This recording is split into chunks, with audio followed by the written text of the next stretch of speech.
Welcome, baseball fans, once again to the Highland Bullpen Baseball Podcast.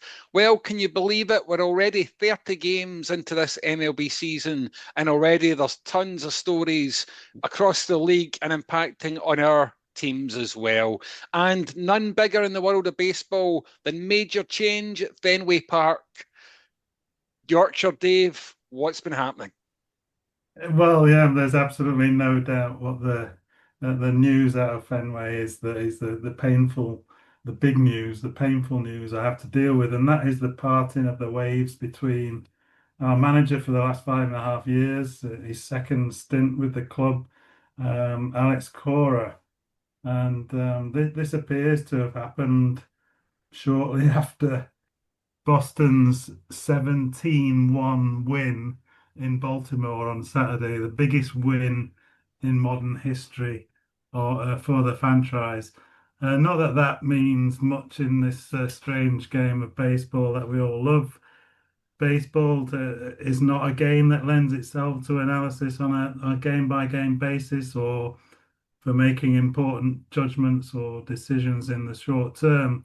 It's a game which is played almost every day over a 6-month period, 162 games in all, and where the difference between success and failure is very slight indeed.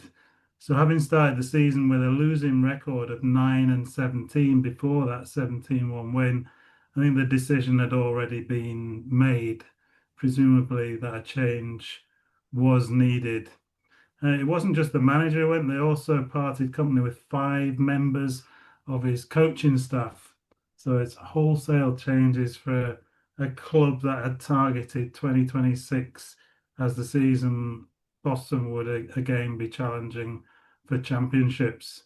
Now, how realistic this was or is open for debate, and many, if not all, the commentators in Boston were less than impressed with the business done in the off season, and that's, of course, is business done by the front office. And it's clear where the ownership and front office see the blame for the lack of fortunes on the field. They feel that the coaching team had a group of players that should be performing a heck of a lot better.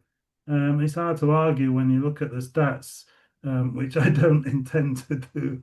It's too painful. The hierarchy in baseball differs somewhat to British football, although soccer is catching up. Long gone are the days that your club manager would be completely rule the roost in terms of player comings and goings, along with coaching the game and game management. These days, owners and directors of football tend to be in charge with the head coach just running the team. In baseball, and especially in Boston, the ownership run the show. And whilst they do not have day-to-day control, they do hold the purse strings.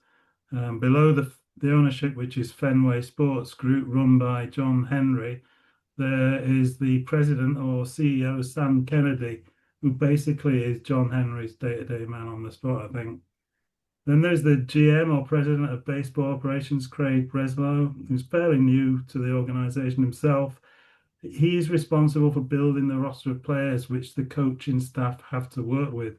And that's not to say that Alex would not have had any input in who the Red Sox should sign. It's just that all those decisions are taken by Craig Breslow.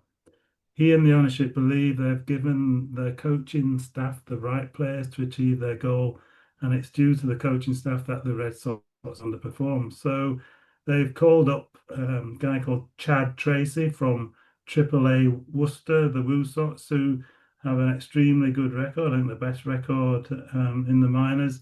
And so far, so good. he's won his first two games in charge. So yeah, clearly it's all working, and obviously I wish him well. We'll see what happens for the rest of the season. There's 130 odd games to go, so they've made the decision to give them time to turn it round and achieve what they want to achieve, which is the winning season in the playoffs. Um, can I just finish by saying a little word about Alex Cora, who I've always had faith in? In his two stints with Boston, he has a record of 620 wins against 541 losses, which is an impressive record in itself. But when you throw in the 2018 season, his first season as manager in his first stint, a World Series winning season, and a season which included 108 wins in the regular season, a franchise record, he has written his own name in the legends of the game at Fenway. What next for Alex? Well, reputedly, the Phillies offered him their manager's position almost straight away, and but he's decided. It looks like he's going to take the summer off. He's getting married in November, and I think he might go and have some fun time in Puerto Rico. Don't be surprised if the Phillies baseball operations manager Dave Dombrowski, sorry, comes back for him in 2027. He was the man who built the 2018 championship team at Boston.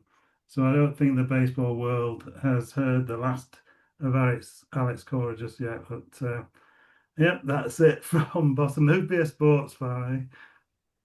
Absolutely. Yeah, and it is. I mean, an incredible track record, and as I say, and a real legacy he'll leave behind there. But I guess, as you said, Dave, it's the owners kind of gambling. If we act now, there's a chance to stop the rot and to turn this around and to keep this, this season, keep the ambitions for this season alive. So we'll look on in interest to see what happens in Boston. But while there's been troubles and departures in Boston, the Tigers are currently sitting pretty at the top of the American League Central, Alan. Yes, they are. I think the couple of episodes we've had where I've talked a wee bit about the Tigers, um, they've not quite been performing, but they've gone on a wee run of late. But having said that, I think the last 10 games is 5-5. But they've certainly upped it. They've certainly sort of turned a corner. I was looking at my prediction, optimistically said to win 90 games this season. They're sitting at 14 losses. They would need to go 75-58 to achieve that now. So that's fairly tight. That's 564 win rate, which is quite high. But no, delighted to see them turn it around. Significant disparity between their home and away record. We're probably used to that in football, soccer, and I guess in baseball it's maybe worth contemplating. People are maybe used to winning at home games of football. You've got home advantage, you've got the big support, you know the environment, etc. And I guess baseball fields are teams are maybe selected to play well at their home field as well. They'll get players who can do that. So 10-2 at home, with 12 games, 10 wins, 2 losses. Only 5 wins away from home with 12 defeats. And as leaders of the American League Central, we now head to play a National League team, also on the East Coast, but the Braves, who I think are possibly, up there with the Dodgers just now as the best team in baseball, but they've not played the Tigers yet. So I guess that's something that's obviously, we'll see if they have that record after. It's been great watching. I've probably got a question for you. You guys might have an opinion. Some of our more knowledgeable listeners might have an opinion as well. But Kevin McGonigle, the new young star, the rookie who came in at the start of the season, phenomenal. I think he had 4 hits in his first game. Phenomenal start to his career. He's played 28 of the Tigers' 29 games so far. He's on a 24-game on-base streak. So he has reached base in his last 24 games. For a player under the age of 21, it's 1956 since the Tigers have seen that with Al Killine, who I think eventually got to about 34, so another 10. But phenomenal work from a young guy. My question really is that, so he's obviously talented. He's come up into Major League and he's doing that. How much of that is down to the fact the pitchers haven't seen the guy before? I can't believe top level pitchers would struggle against a young guy just because they've not seen him. So is it all his talent, and is it all his talent that's going to continue forever and a day? I don't know if you guys had any quick thoughts on that, or whether we'll let some of our listeners come back on that. Dave, you. Yeah, that's an interesting question, because you hear, even during the game, don't you hear about batters making adjustments Yeah, for when they see pictures, but I think it probably happens the other way around as well, not necessarily in a game to game basis, but I would, in a game of stats and analysis, they will ultimately find out if there is a stats related weakness to his hitting, if if he's getting out on certain types of pitches or ground ball outs, or okay, yeah, if he doesn't like them inside or outside. And then if they do think they see a weakness, then they will hit him with those pitches and see if it does yeah. reduce his. That's the only thing that strikes me straight away. That makes sense. Because I was looking at it thinking, it's just. I mean, he's obviously developed fairly quickly, and he's a young lad. So you then think your expectation is he's going to get better. But yeah, so Dave Jr., you have some input, maybe, or Yeah, contribution on that. definitely, Alan. I think that might have been the case 20, 30, 40 years ago, where you could say that the league's taken a bit of time to adjust to a new hitter that's come Yep. up. But I think even if the Tigers were to bring up a rookie today to play tonight, whoever the opposition pitcher is will have a full dossier on who Yeah, that guy is, on what they can do. Now, that I think there's definitely a certain amount of truth in that in the first 2, 3, 4, 5, 6 games, but a 24 game on base streak, I think there's enough rookies come up and struggle in a yeah, 24 game period. So to actually come up and keep that high, maintenance, that high level of ability game after game, and as you said, almost forget his age for a minute. To do that at yeah, any age is a fantastic achievement throughout the season. So I think that you've got to lean into the fact he's a talented kid. yeah. No, it's interesting. And then one of our other, sorry, Rich, you had some thoughts as well. Yeah, I know some good points there by the guys. I guess I'm probably from a Mariners perspective, I think I probably get the best comparison, which would be Julio Rodriguez, who was also 21 and among the youngest, if not the youngest player in the league when he made his debut, and impressed very much. His rookie season ended with him getting the first player in MLB history to get 25 home runs and 25 stolen bases in that season. Different type of player, more power there, I think, than McGonigle's demonstrated so far. But I Yeah, think he looks an absolute standout star. And you're totally right, guys, that yes, it's the first time pitchers are getting to see him, but it's also the first time he's facing MLB standard pitching. definitely. So I think those probably kind of even out a little bit, if you Yeah, like. So I think he shows every sign, and Dave Jr. made the point. We're already seeing a decent sample size in what he's done so far, and yeah, like every player, like every baseball player, from rookies to 20-year veterans, they'll have ups and downs within a 162 game season. But I think you've got a good one there, yeah, Al, and I think you've maybe got one of the standout stars for the next few years. I think yeah. if he can continue to develop as he started, it's certainly an exciting time to be a Tigers fan, I think. Yeah. I think I've followed Detroit sports long enough now for 10 years to sort of not get overexcited about anything good happening and think, there must be a reason for that. It'll never continue. So let's chuck that pessimism away. The other, obviously, Spencer Torkelson, he was obviously he was a #1 draft pick, I'm sure, a few years back. And he's a regular player. He went down to AAA last year briefly, but he appears regularly. They have a lot of faith in him. He's a power hitter. He's a home run man. 5-6 games ago, his batting average was sitting at 179, and then in the last 5 games, he has homered in every one of them. 6 home runs in total, and I was a little bit surprised at this, but 5 home runs consecutively is the Tigers' record. There are, I think, about half a dozen players who've done that. I must admit, I'd have had a suspicion you would have scored more than 5 consecutive home runs at some point. But yeah, so Torque is doing his power hitting.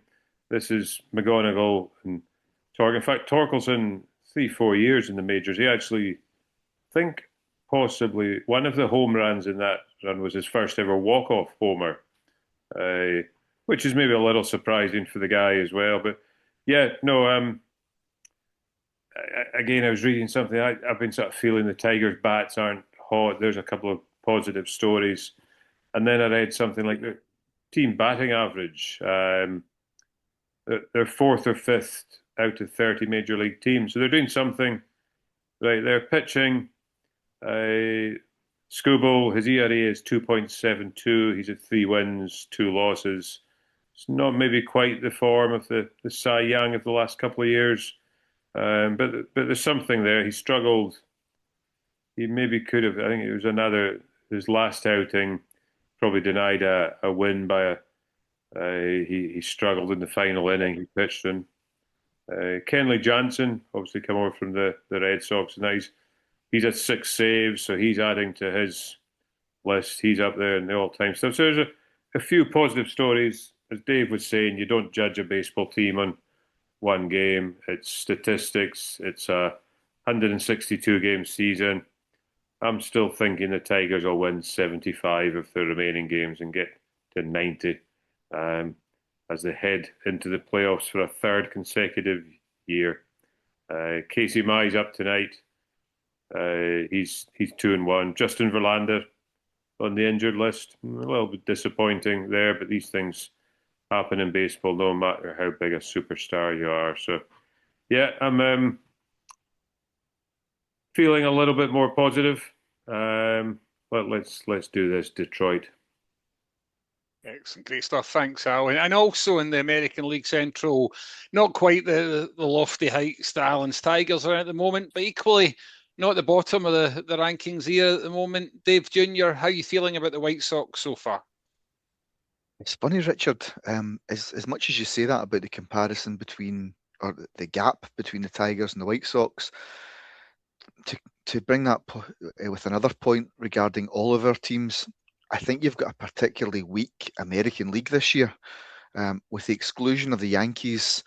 I know that the Red Sox, and I'm pretty sure you'll agree with me, Richard, as well, the Mariners haven't hit their heights yet. Again, probably more than that later.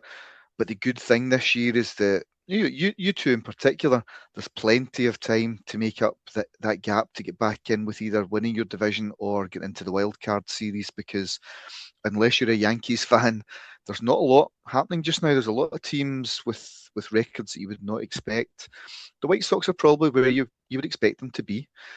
Things could be a lot better. We've been quite unlucky, but at the same point, we've really done quite well in some games that you wouldn't have expected either. So if I'm being honest, you're probably sitting somewhere in the middle. Interesting. It was really nice of Alan to bring up the second best rookie of the year though in baseball just now. And McGonigle though, it's the second best rookie in the American League and the second best rookie in the American League Central as well. Given that Munetaka Murakami has absolutely smashed the MLB to bits since arriving on our shores from Japan.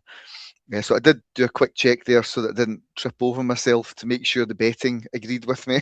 And it does have McGonigle in second place. So the White Sox are all about Munetaka Murakami this season.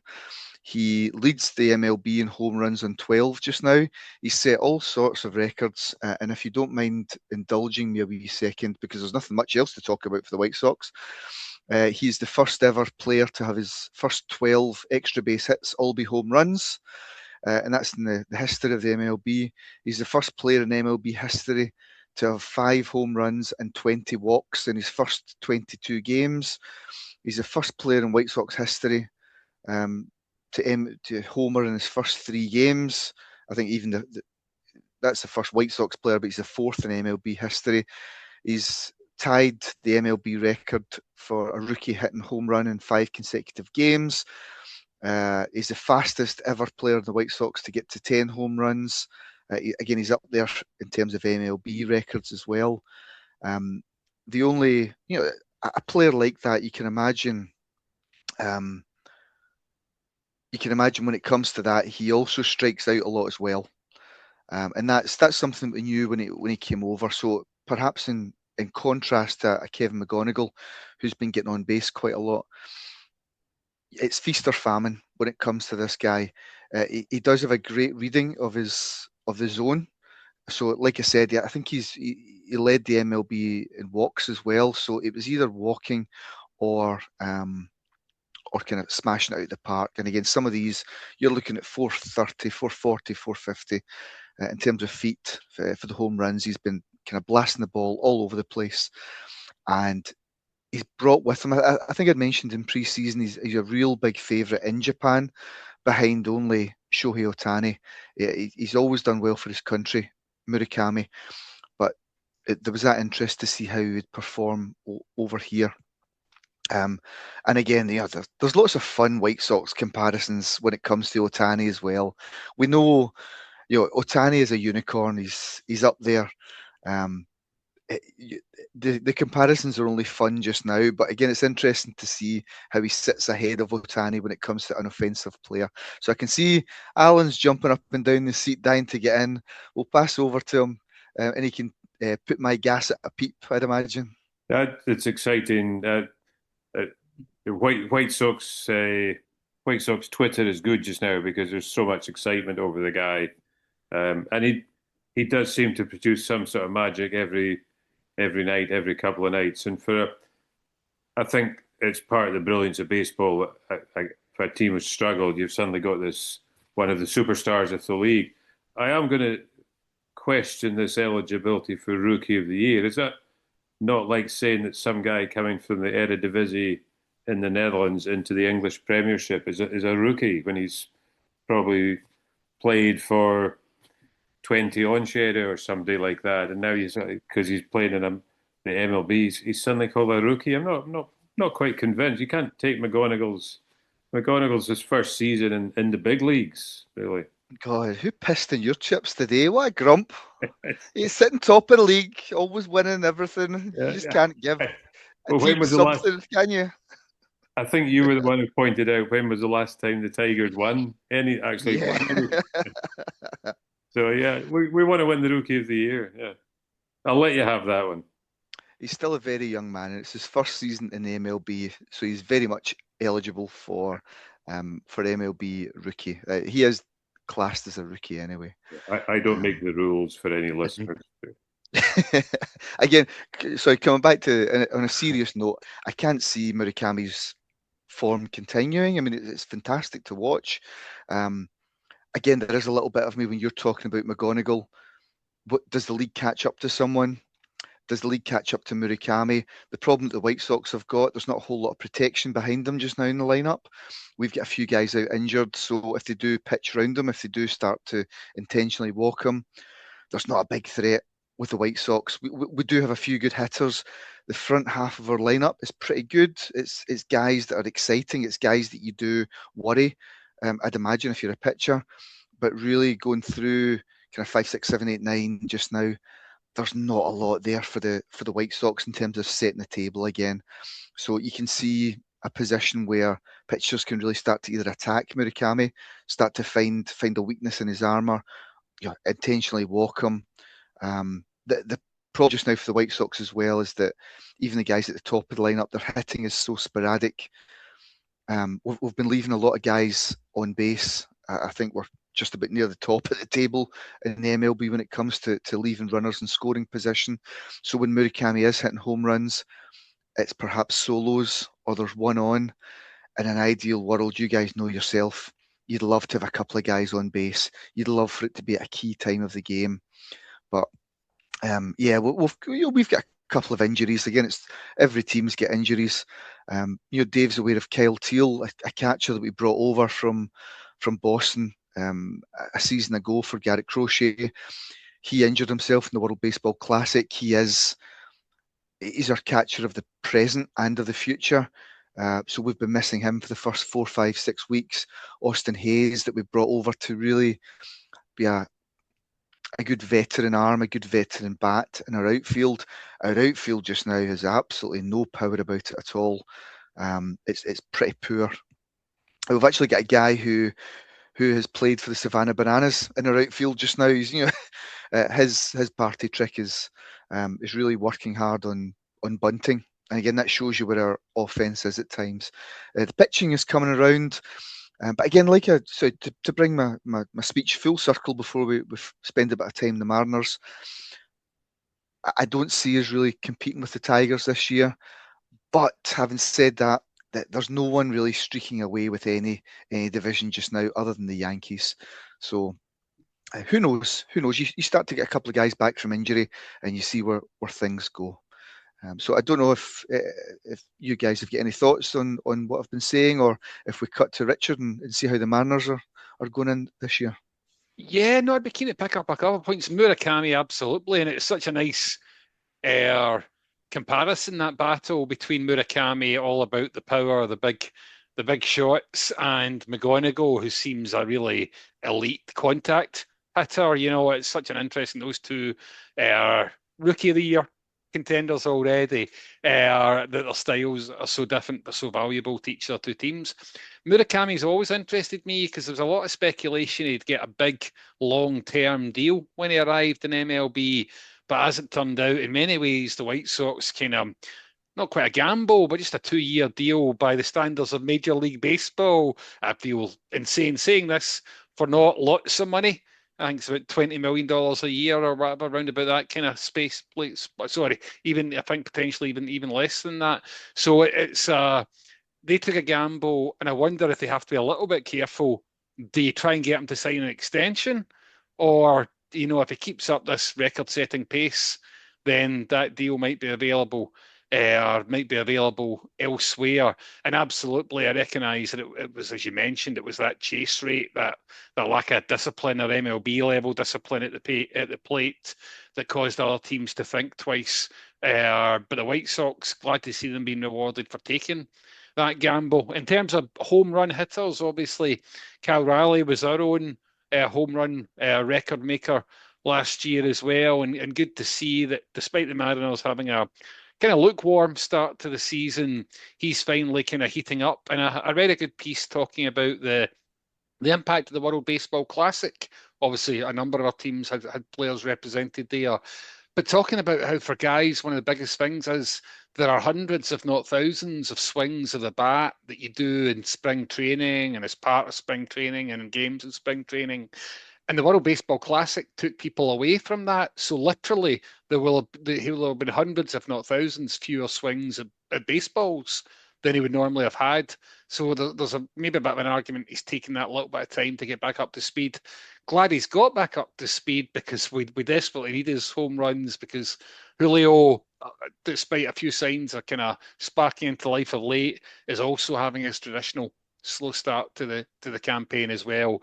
But yeah, that general you mentioned, Dave Jr., the American League, it doesn't look like a vintage year, and that's probably helping the Mariners, because although we're the wrong side of 500 at the moment, it's really only the Oakland A's that are much ahead of that, and that's only a couple of games. And I think there will be a chance for us to find our form and to get topside in the AL West, hopefully.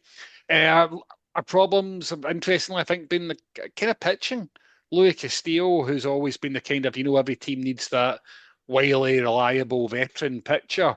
He's just not quite been that reliable. And in his outings today. Not many of them, but he's certainly been sent to all corners of the fields in his appearances so far. So hopefully he'll get back on form as well. He's another who historically has struggled a little bit in spring and then come into his best work kind of as the summer heats up. Logan Gilbert, by contrast, has been really good, but there are rumours swirling around Seattle that he might be potentially might be traded to create the opportunity to bring in some more batting firepower. The Mariners have got a strong pitching, depth, and Bryce Miller hopefully back soon as well from his injury. Emerson Hancock's looked the part as a starter, having taken the opportunity of Bryce Miller's injury to step up into that starting rotation as well. And there is real pitching depth. So there may be a temptation. We'll see what happens with that. But Mariners not panicking yet. Very much a typical kind of Mariners scratchy start to the season. Got hammered by the Twins in the last outing, which was a shame because I thought we were getting the Twins at a good time because they had gone through a really ropey run of form, but we appear to have handed them their confidence and their momentum back. So be quite a big game tonight, I think. Yeah, but still absolutely all to play for. No great alarm bells ringing just yet, but equally certainly no sign of champagne corks popping at this stage of the season. I'm not sure whether you guys have any thoughts on the Mariners and what you've seen from your perspective of them. Well, the spring training thing was interesting, Richard, because it's you're also thinking these guys are training for their World Baseball Classic games, but I guess the training is different. The number of games they're playing is different. Their focus is different. So if that's a genuine response, a lot of people have had it. The WBC seems to have taken off in the last couple of episodes, or scheduling's off it. But I wonder if that type of thought process might change things, certainly for the bigger nations going forward. So yeah, interesting. I would have said the one kind of saving grace for the Mariners, Richard, would be the Astros. Again, if you'd flipped that and if you had the Astros where the Athletics are just now, I might have said it'll be very hard for you to catch the Astros. But given the Astros will be thinking, we need to first catch the Angels, the Mariners. But I think that you would expect the Athletics to stay where they are, or you kind of keep around that 500, maybe drift a little bit. But the Astros really just need to start playing catch up. So to me, it's maybe about all those interdivisional games this year for the AL West. It might be the same for actually all three of our divisions. Yeah. Those games against our rivals. The White Sox, we haven't really played. The Tigers cuffed us, but we haven't really played many challengers yet. So I think it was the same in all three divisions. Those games, I've said it before, but they're almost like 6-pointers. When you link it into British football. Yeah. Yeah, 100%. And I think absolutely I take the point because although it's, I can't imagine the Astros. Although I do think the Astros are probably just over the crest of the hill in terms of their peak as a team, given their sustained success over quite a large number of years. But I do very much suspect they'll start climbing. So Seattle almost, don't worry too much about the A's, which is not to disrespect them because they're a good team and they certainly, have demonstrated that so far as well. But I do think we take this opportunity to try and build some gap between us and the Astros, and in doing so, hopefully that would allow us to get past the A's and into a strong position in the AL West. Yeah, you're only 2 games back. I know it's too early to be talking about that, but you look at the AL, 15 teams. There's still only, 4 teams over 500? So AL is more serious for the Red Sox, seven games back in the basement, but all the rest of you, been pretty okay positions to quite quickly get back up there. It will take a bit longer for the Red Sox, but would be hopeful that they get back to 500 in the next month or 2. New management, it can go, yeah. Well, you never know. Absolutely, and we do always say it is that 162 game season, isn't it? It's such a difference from the world of football that we we've all grown up with, in terms of it really is the opportunity to make it up in a hot streak here or there. Suddenly the season looks very different. Alan? Yep, no, I really appreciated getting all the updates from you guys as well. So it's been great to catch up. I follow your teams, but you're much more finger on the pulse there. So another cracking catch up within the Highland Bullpen, lads, and we'll look forward to speaking to you all soon.